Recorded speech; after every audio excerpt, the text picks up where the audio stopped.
بسم اللہ الرحمن الرحیم نحمدہ ونصلی علی رسولہ الکریم اما بعد۔ معزز سامعین کرام، جیسا کہ آپ تمام حضرات کو معلوم ہے کہ آج کل پوری عالم انسانیت ایک وبا کا شکار ہے، جس کی زد میں بہت سارے ممالک آئے ہیں، اور اس وبا کو دنیا کرونا وائرس کے نام سے جانتی ہے۔ در حقیقت یہ اللہ رب العزت کی طرف سے ہم تمام مسلمانوں اور تمام انسانوں پر ایک آزمائش ہے کہ جس طرح دنیا کے اندر ظلم کا دورہ تھا، مسلمانوں کے اوپر، ہر دوسرے مسلمان کے اوپر تشدد اور ظلم و ستم کیا جا رہا تھا، تو میرے خیال کے مطابق بھی یہی ہے کہ جب ہم مسلمانوں نے اپنے مظلوم مسلمان بہن بھائیوں کا خیال رکھنا یا ان کا احساس کرنا چھوڑ دیا تھا، تو اللہ رب العزت نے ہم پر یہ آزمائش بھیجی ہے کہ دیکھو وہ جو میرے مظلوم مسلمان ہیں، میرے بندے ہیں، جن پر ظلم کیا جاتا ہے، ان پر کس طرح کی آزمائشیں ہوتی ہیں۔ اللہ رب العزت نے اب بھی ہمارے حال پر رحم فرماتے ہوئے تھوڑی سی آزمائش کے اندر مبتلا کیا ہے، اور پوری دنیا کے اندر پریشانیاں اور آزمائشیں اور مصیبتیں جو ہے وہ پوری دنیا اس میں مبتلا ہو گئی ہے۔ تو ان حالات کے اندر بحیثیت مسلمان ہماری جو ذمہ داری بنتی ہے وہ یہی ہے کہ ہم اپنے اعمال کو درست کر لیں۔ تو آج جو میرا مقصد تھا وہ یہی تھا کہ ہم چند ایسی چیزوں کی طرف متوجہ ہو جائیں جس کی وجہ سے اللہ رب العزت ہم سے راضی ہو سکتے ہیں۔ تو بحیثیت حالات کے اندر جو ہمارے اوپر آزمائش آئی ہے، اس میں جو ہماری ذمہ داری بنتی ہے وہ کون سے اعمال ہیں جن کی وجہ سے ہم اللہ رب العزت کا قرب حاصل کر سکتے ہیں، اس پر آج ہم بات کریں گے۔ تو سب سے پہلے جو ہم مسلمانوں کے کرنے کے کام ہیں، ان میں سے سب سے پہلی جو چیز ہے وہ ہے طہارت کا اہتمام۔ دین اسلام کے اندر بھی سب سے پہلی جو چیز ہے کہ وہ انسان جب مسلمان ہوتا ہے تو سب سے پہلے پاکیزگی حاصل کرے۔ قرآن کریم کو ہاتھ لگانے سے پہلے انسان کا پاکیزہ ہونا ضروری ہے، نماز کو پڑھنے سے پہلے انسان کے لیے پاکیزگی کا حاصل کرنا ضروری ہے، مسجد میں داخل ہونے سے پہلے انسان کے لیے جو ہے وہ پاکیزہ ہونا ضروری ہے۔ تو طہارت کا اہتمام کیا جائے۔ طہارت کی وجہ سے اللہ رب العزت کا قرب حاصل ہوتا ہے۔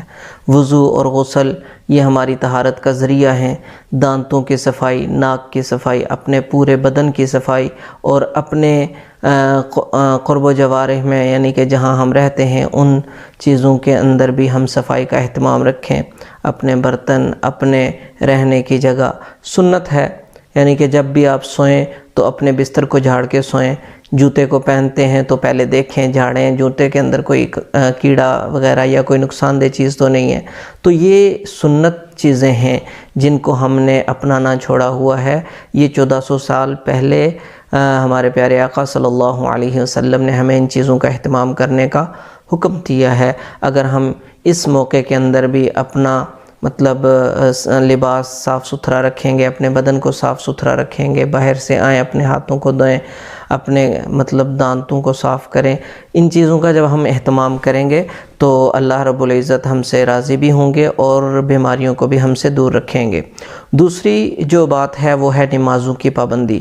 نماز تو ویسے بھی ہم پر 5 وقت کی نماز فرض ہے، لیکن ان حالات کے اندر ہم کو فرض نمازوں کے ساتھ ساتھ سنت، واجب اور اسی طرح سے نفلی نمازوں کا بھی خصوصی طور پہ اہتمام کرنا چاہیے، اور اسی طرح سے قرآن کریم کی جو تلاوت ہے اس کا ہمیں اہتمام کرنا چاہیے۔ بعض لوگ قرآن کریم کی تلاوت کو بہت بوجھ سمجھتے ہیں، حالانکہ ایسی بات نہیں ہے۔ قرآن کریم کی جو تلاوت ہے، قرآن کریم کو پڑھنا انسان کے ذہن کو بھی تازہ کرتا ہے، انسان کی سوچ کو پاکیزہ کرتا ہے، انسان کی طبیعت کو ہلکا کر دیتا ہے۔ قرآن کریم کی تلاوت واحد ایسی چیز ہے جس کو پڑھنے سے انسان اکتاتا نہیں ہے، اور اس کے تلاوت کا جو اہتمام ہے اس کا بہترین طریقہ یہ ہو سکتا ہے کہ ہر فرض نماز سے پہلے اگر ہم تھوڑا سا وقت پہلے تیار ہو جائیں نماز کے لیے، تو اس میں ہم 5 منٹ 10 منٹ 15 منٹ قرآن کریم کی تلاوت کر سکتے ہیں۔ پھر نماز کے بعد 5-10 منٹ 15 منٹ جتنا ہمارے پاس ٹائم ہو۔ آج کل تو ویسے بھی لاک ڈاؤن ہے، اور لاک ڈاؤن کے دوران ہم اپنے گھروں میں جو ہے وہ قرآن کریم کی تلاوت کریں، اور قرآن کریم کی تلاوت سے اپنے گھروں کو جو ہے وہ منور بھی کریں۔ قرآن کریم کی تلاوت جہاں پر کی جاتی ہے وہاں خیر و برکت کا نزول ہوتا ہے۔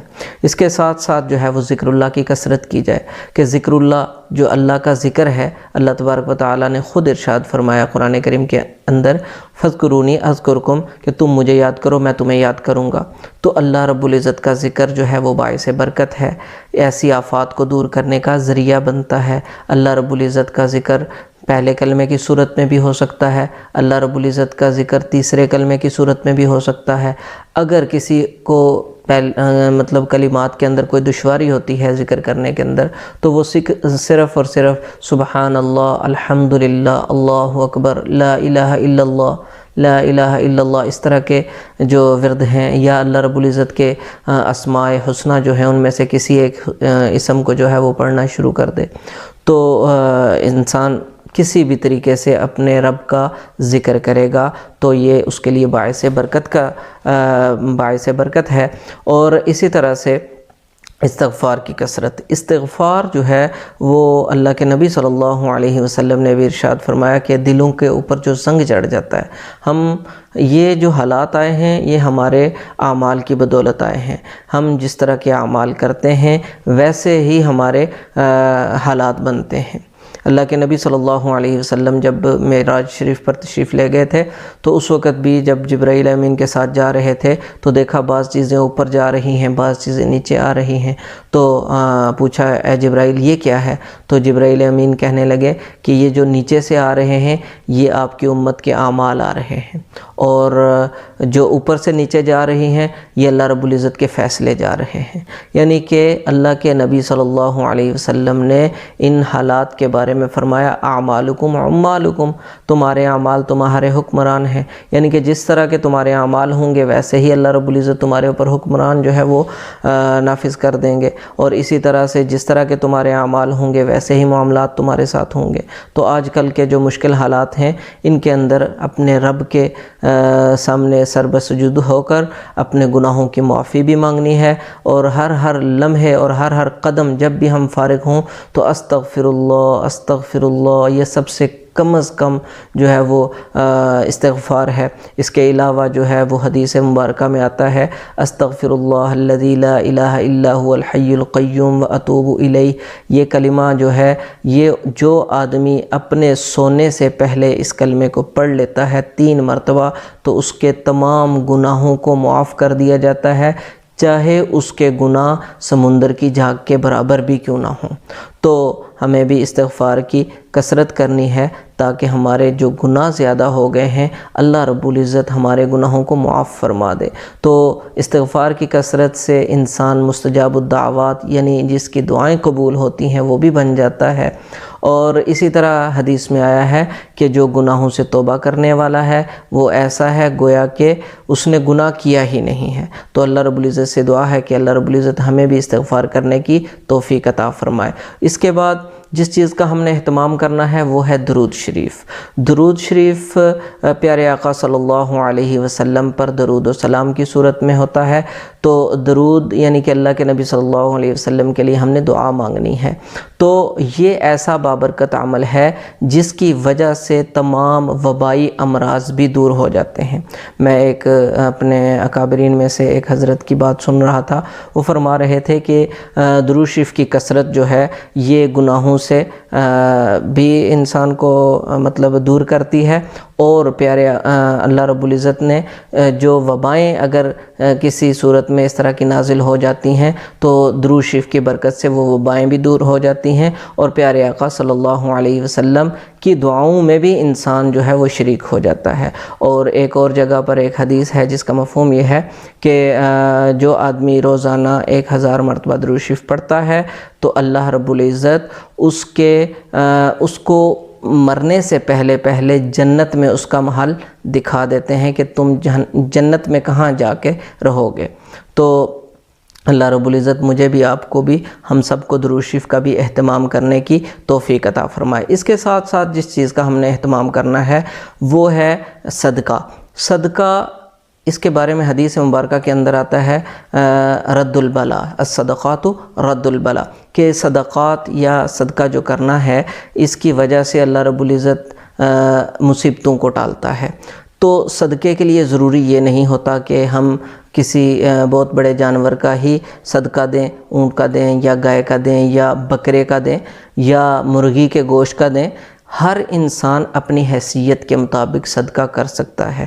اگر ایک آدمی ایسا ہے جس کے پاس حیثیت ہے اور صاحب استطاعت ہے، تو ایسے زمانے کے اندر جب چونکہ یہ وبائی دور چل رہا ہے، اس دور کے اندر وبا کی وجہ سے تمام لوگ اپنے گھروں میں محصور ہو کر رہ گئے ہیں۔ کتنے ایسے لوگ جو بیچارے مطلب ایسے اداروں میں کام کرتے تھے جو کہ مطلب ان کو مطلب ان کے کام کرنے کے اوپر اجرت دیتے تھے، اگر وہ کام نہیں کریں گے تو ان کو اجرت نہیں ملے گی۔ اب چونکہ وہ ادارے بھی بند ہیں، یا وہ جگہیں جہاں پر مطلب مزدور جو دیہڑی دار ہوتے ہیں وہ کام کرتے تھے، دیہڑی لگائیں گے تو ان کو مزدوری ملے گی، تو ایسے لوگوں کو صدقہ دینا بہت ضروری ہے، اور ایسے لوگوں کی خیر خواہی۔ اور اللہ کے نبی صلی اللہ علیہ وسلم نے بھی فرمایا خیر الناس من ينفع الناس، تم میں سے بہتر وہ آدمی ہیں جن سے لوگوں کو فائدہ حاصل ہو۔ تو صدقہ جو ہے یہ لوگوں کے فائدے کے لیے ہوتا ہے، کہ جب آپ کسی غریب کو دیتے ہیں، کہ کوئی اچھا کام کروا دیتے ہیں، لوگوں کی بہتری کے لیے ہوتا ہے، تو اللہ کے نبی صلی اللہ علیہ وسلم نے ایسے لوگوں کے بارے میں بشارت دی ہے کہ یہ بہتر لوگ ہیں۔ تو بہتر لوگوں کا ٹھکانہ جنت ہے۔ تو اس لیے صدقے کا اہتمام کیا جائے۔ تو صدقے میں یہ بھی ہے کہ جس کو صدقہ دیا جائے اس کے اوپر احسان نہ جتلایا جائے۔ اس کو آج کل جو ایک رواج چل چکا ہے کہ جب صدقہ دیا جاتا ہے تو اس کی تصاویر بنائی جاتی ہیں، اس کے جو ہے وہ مطلب ان کے بارے میں مشہور کیا جاتا ہے کہ جی ہم نے ان کو دیا ہے، ان کو۔ جس کو بھی دینا ہے رازداری کے ساتھ دیا جائے، یہ بھی ایمان کا حصہ ہے۔ اللہ رب العزت ہمیں بھی صدقہ کرنے کی توفیق عطا فرمائے۔ اور اسی طرح جو اور معاملات ہیں ہمارے، ان کو درست کرنا، کہ ہمارے رشتہ دار جو ہیں ان کے ساتھ ہمارے معاملات کیسے ہیں، میرے اور اس کے اندر کتنا فرق ہے۔ اگر میں اس کو برا کہہ رہا ہوں تو میں بھی اس کے ساتھ برائی کر کے اس کی برائی کا بدلہ تو نہیں دے رہا۔ تو اس لیے جو ہے وہ اپنے معاملات کو ہم نے درست کرنا ہے۔ اگر تاجر حضرات ہیں تو تاجروں کو بھی ہمیں کوشش کرنی چاہیے کہ جو ہے وہ ایسے حالات کے اندر اپنی چیزوں کو بجائے مہنگا کرنے کے سستا کر کے بیچیں، تاکہ جو بعض ضرورت مند حاجت مند ہیں اگر وہ چیز استطاعت نہیں رکھتے خریدنے کی تو ان کو رعایت کا ساتھ وہ چیز ضرور دی جائے۔ تو امید ہے کہ آپ تمام حضرات اور میں بھی انشاءاللہ العزیز ان چیزوں کے اوپر عمل کریں گے۔ ان اعمال کے اوپر جب ہم عمل کریں گے، ان چیزوں کے اندر یا ان امور کے اندر جب ہم خیال رکھیں گے تو اللہ رب العزت کا قرب ہمیں حاصل ہوگا۔ تو اللہ رب العزت سے دعا ہے کہ اللہ رب العزت ہم سب کو ان چیزوں کے اوپر عمل پیرا ہونے کی توفیق عطا فرمائے۔ وآخر دعوانا الحمدللہ رب العالمین۔ اس کے ساتھ ساتھ میں آپ کو یہ بات بتاتا چلتا ہوں کہ ہمارا یہ جو چینل ہے اس کے اندر ہم جو یہ کاوش ہے ہماری کہ اچھی بات ہر آدمی تک پہنچے۔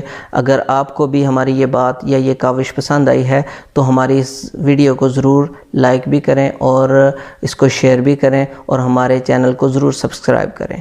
جزاک اللہ خیرا کثیرا۔